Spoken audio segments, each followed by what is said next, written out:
Ayan, good morning. Kagigising ko lang. Medyo hindi maganda ang timpla ng akin. Ayan, kabubukas ko lang pero di pa ako nakakapag-display. Ang init na aking aso. Oops! Matumba. Ayan. Ngayon ko lang magdi-display ng paninda.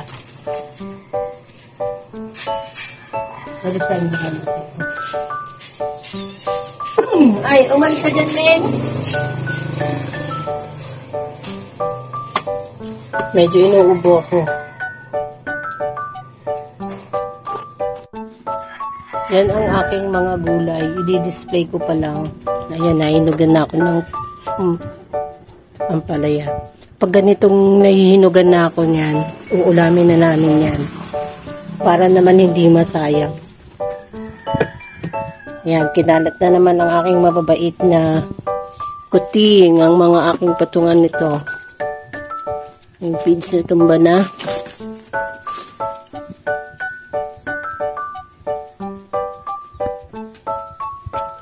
Yung patis, ilad na lang. Yung suka. Kailangan ko na pala ulit mamili.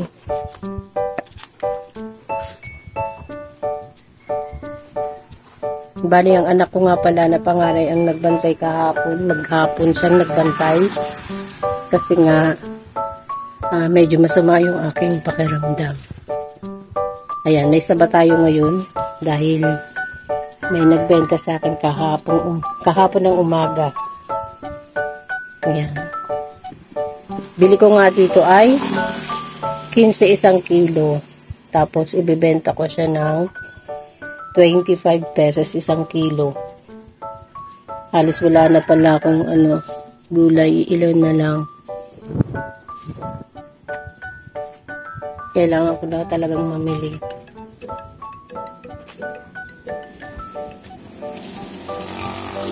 Ang kalat.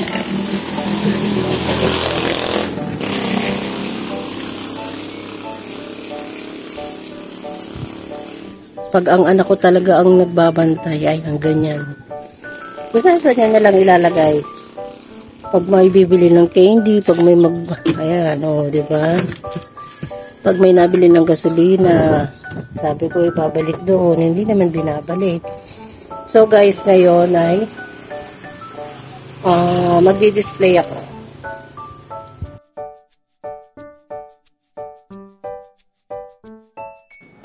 Medyo hindi maganda ang pakiramdam ko pero laban pa din yan.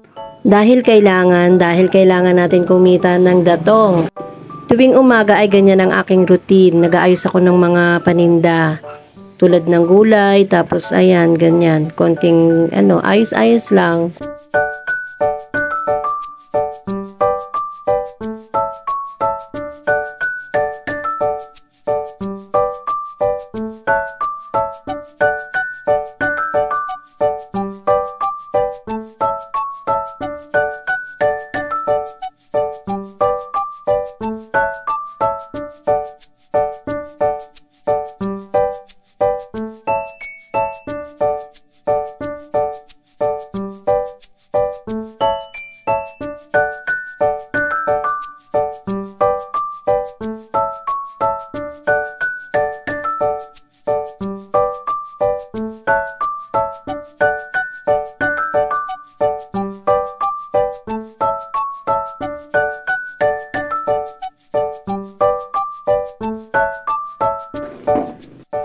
Pagkatapos ko mag-display ng mga gulay, bale, ayan, magmamap na rin ako para malinis yung sahig. Siyempre, winalisan ko na muna yan bago ko punasan. Pero hindi ko lang na-videohan yung pagwawalis ko kasi nga hindi ko namalayan na nag-stop pala yung video. At habang naglilinis nga ako ng aking tindahan, ayan, may bumibili. At yun naman ay hindi natin maiiwasan. Kung napapansin nyo, ang aking loob ng tindahan ay medyo sikip.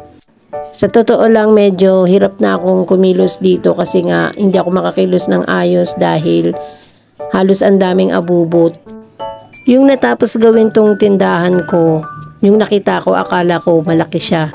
Pero ngayon, nare-realize ko na hindi pala, maliit lang siya, masikip. Kasi nga dati akala ko malaki, gawa ng wala pang mga laman, wala pang mga nakalagay na mga paninda. Pero ngayon meron na ngang mga nakalagay na paninda. Nakikita ko na maliit lang pala siya. Ito lamang po muna mga kasari at salamat. Merry Christmas and Happy New Year.